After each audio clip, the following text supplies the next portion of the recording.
Reggae Chat. You get that? So here we are in North London.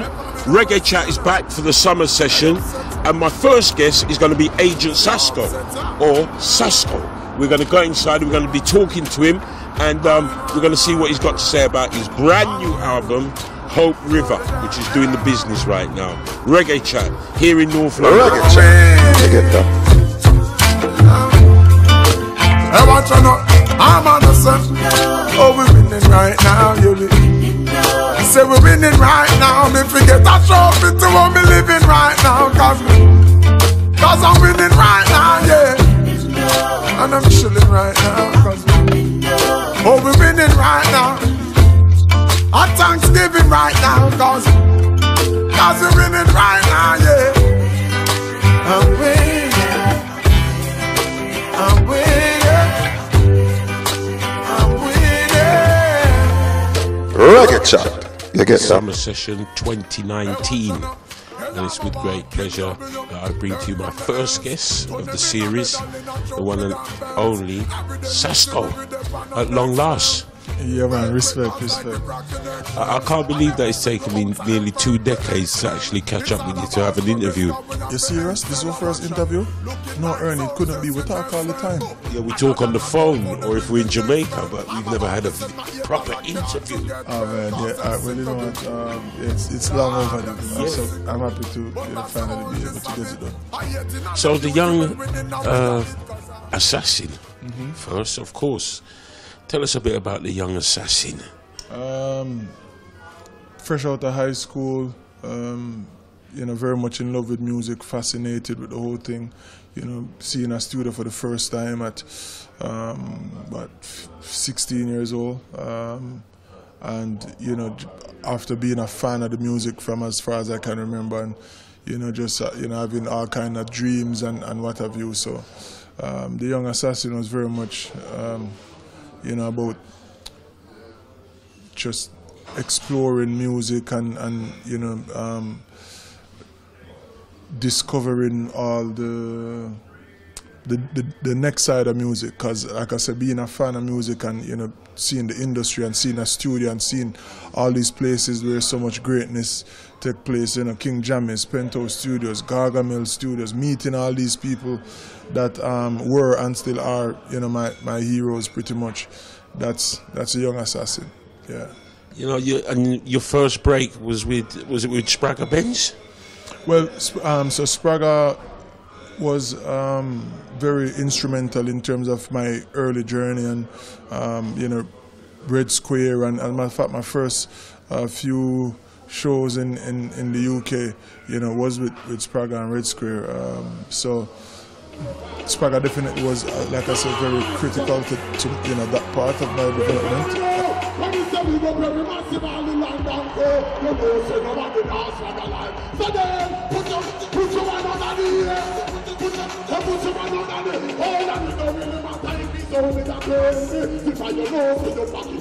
To put it this way, my first few shows in the UK was with Red Square and Spragga, and there's so much that goes on in the early part of our career that you can't, you could never imagine or navigate yourself without some kind of guidance, or put it this way, it would definitely be more difficult. So, having that sort of support and mentorship, was critical. So yeah, enough respect to Spragga. We had a good time last year also on the Notting Hill Carnival stage. That was a good vibes. So yeah, man, the early times, and we still, of course, very much, click same way, and Spragga is featured on this new album, and that again mean a lot to me. Yeah. I mean, you've got an affiliation with the UK. You mentioned the first shows that you've done in the UK with Spragga Benz, but this is a place that you come and go quite often, regular. Yeah, well, give thanks. I've been, fortunate enough to do a bit of movement with the music, and UK has been one of the places, and we're still, looking very much to, fine tune our focus and maximize the potential in all of these territories, and UK is a main one for sure. If I can touch on your family, because your mum is a Christian lady who's no longer with us. Like my mum, and your dad was in the military. I read. Yeah. How come you got into music from a Christian background and a military personnel? They weren't too pleased for you to get into music, were they? No, man, not necessarily. I mean, well, first of all, Christian background, Christianity and religion and church and everything go with music same way. You have to sing in a church every week, don't? And then, you know, my father was very much a lover of music himself. He had like, up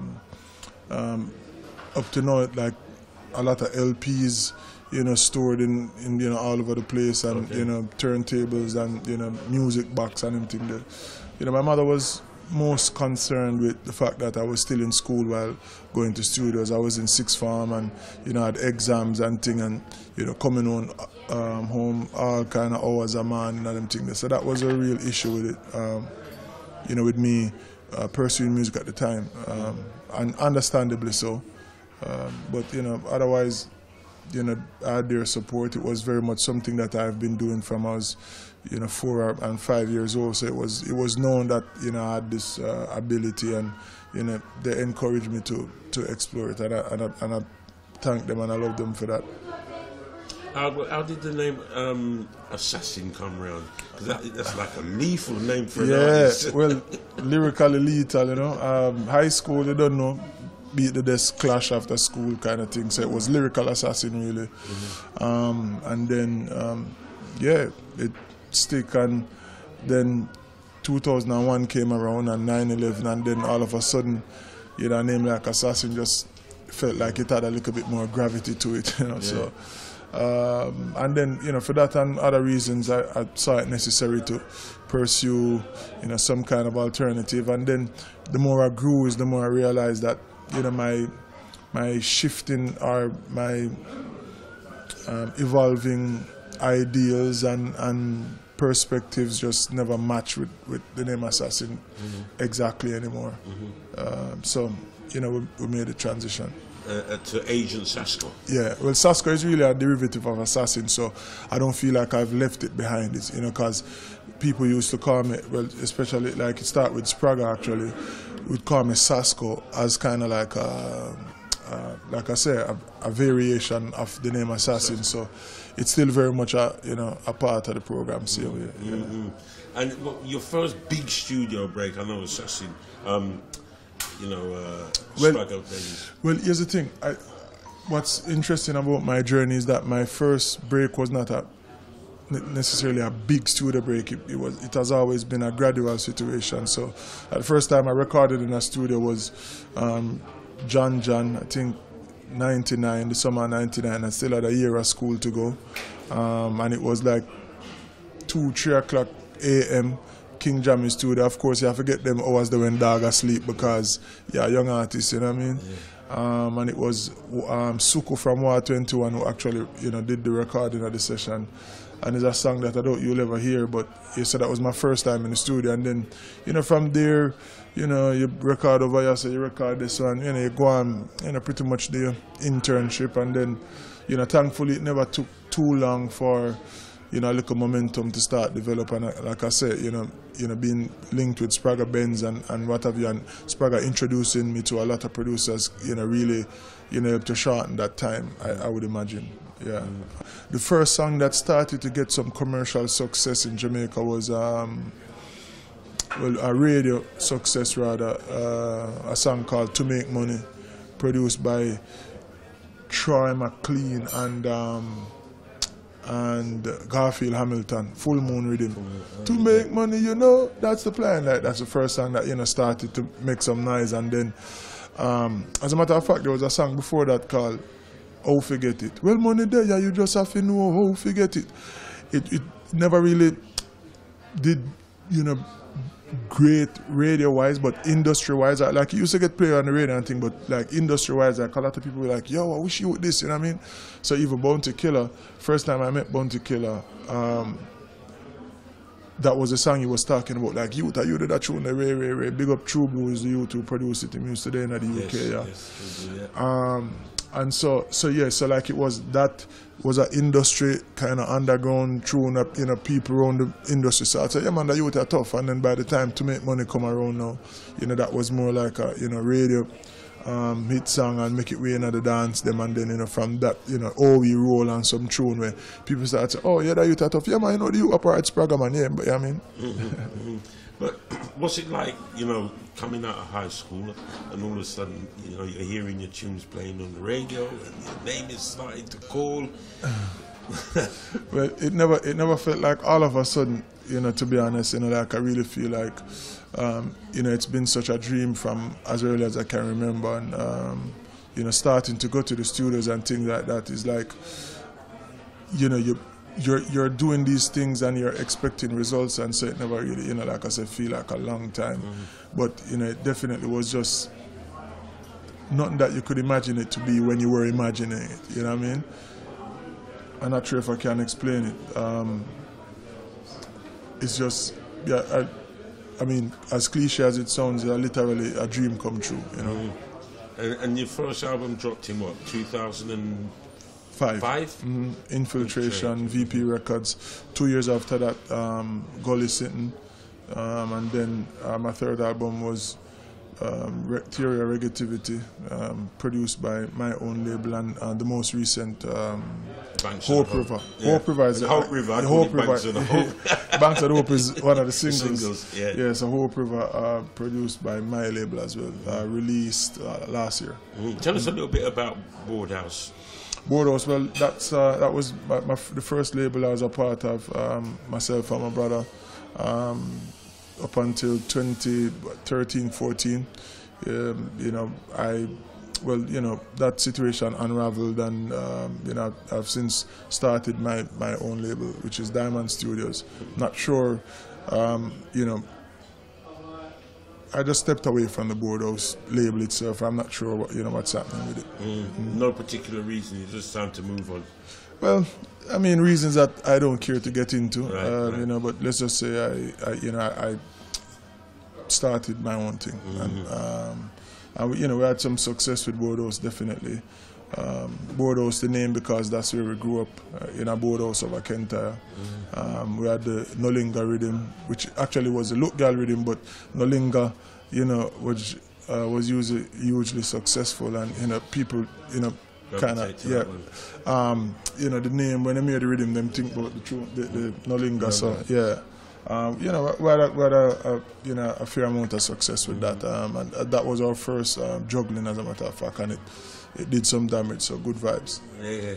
So you mentioned growing up in Kentire. What part of Kingston area? So that is what them designated on the map as East Rural St. Andrew. So it's near Papine. So if you think about it, Hope Gardens, Hope River, Hope Gardens, so it's right in that vicinity. You have UWI and UTEC in the same little basin there. So I used to go to Hope Valley Primary, which is like right next to Augustown.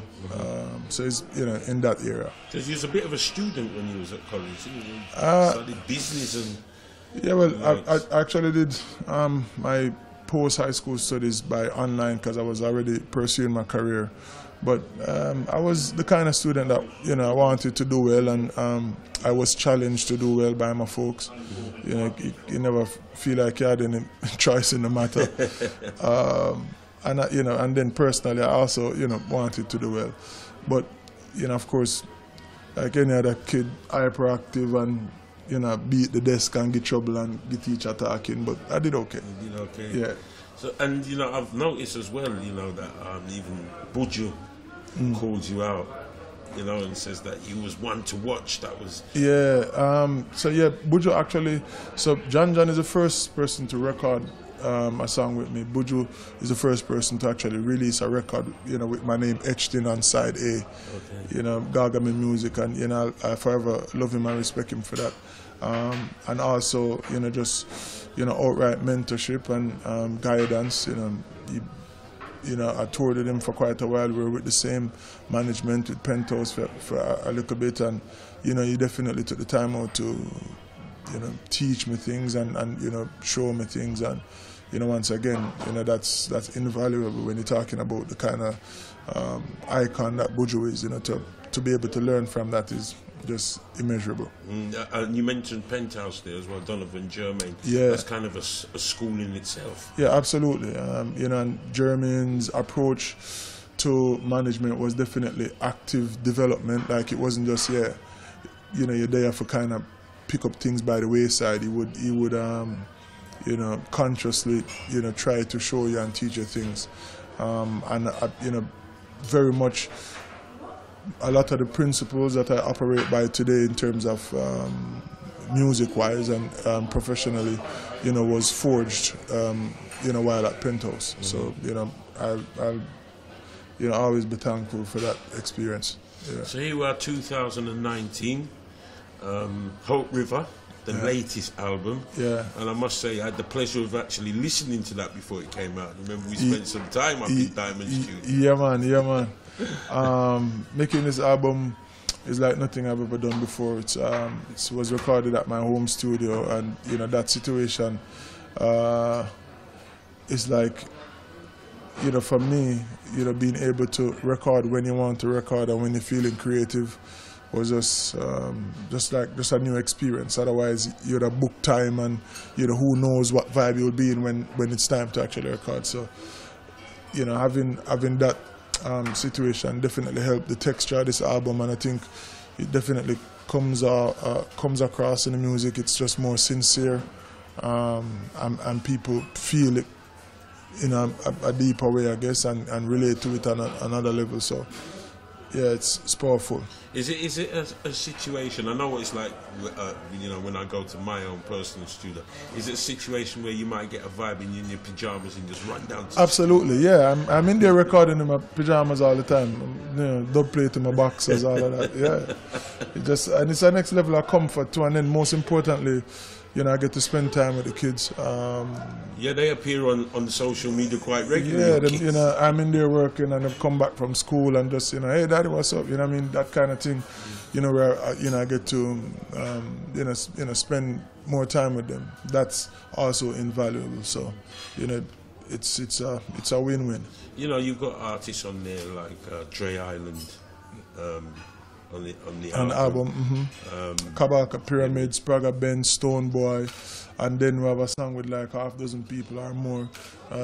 Queen Ifrica, Tony Rebel, Chevron, Tasha Alexander, Ja Vinci, Romy and Virgo, Wayne Marshall, where's again? BSC, TOK, I don't want to leave out nobody. Major Hype. Who else again now? You've left out Glacier, someone. what on Glacier Robinson? That's who I want. What on man? We're not done yet. Glacier Robinson, Savannah, Tessan Chin. Ooh, yeah, we went in. It's a big collaborative effort. Yeah, absolutely. Music. I think music is best when shared. When you're sharing with other creative people who love the art form. It's where I like to be about. Glacier Anderson, am I pronouncing? Robinson, am I pronouncing that? Yeah, man, Glacier Robinson. Tell us, because I've never heard of her before, apart from on this track, Mama. Oh, you're serious? Never. Alright, so Glacier Robinson, backstory. My mother, as you said, was a Christian and used to listen to this radio station, Love 101 all the time.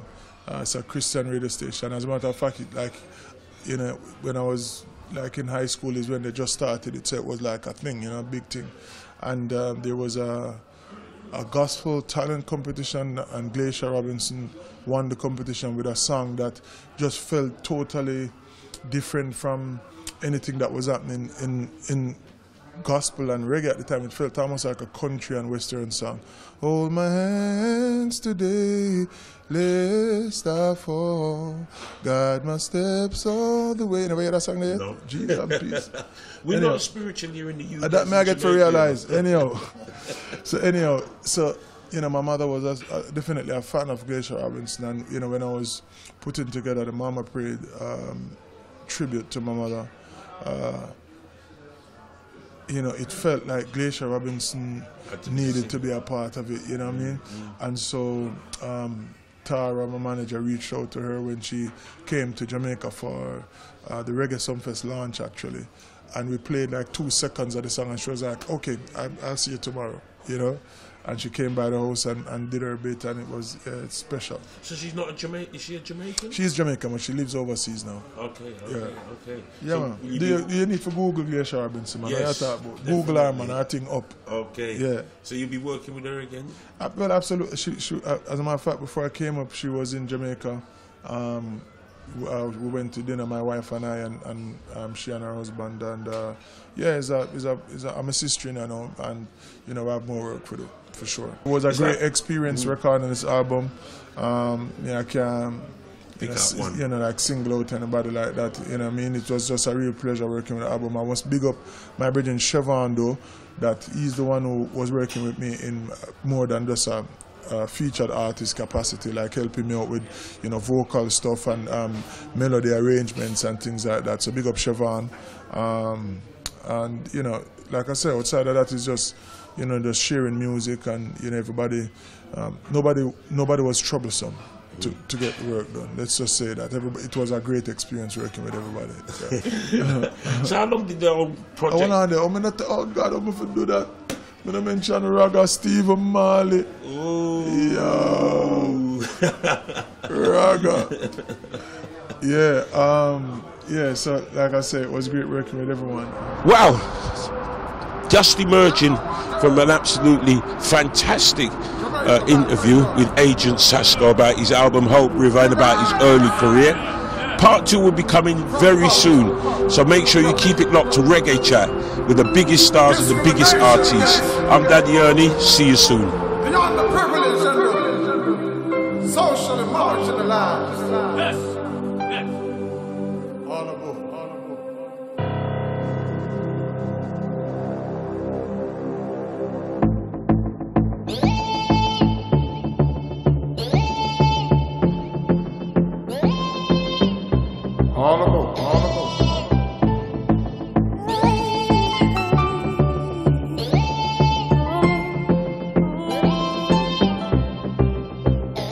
All aboard, this train to heal the nation.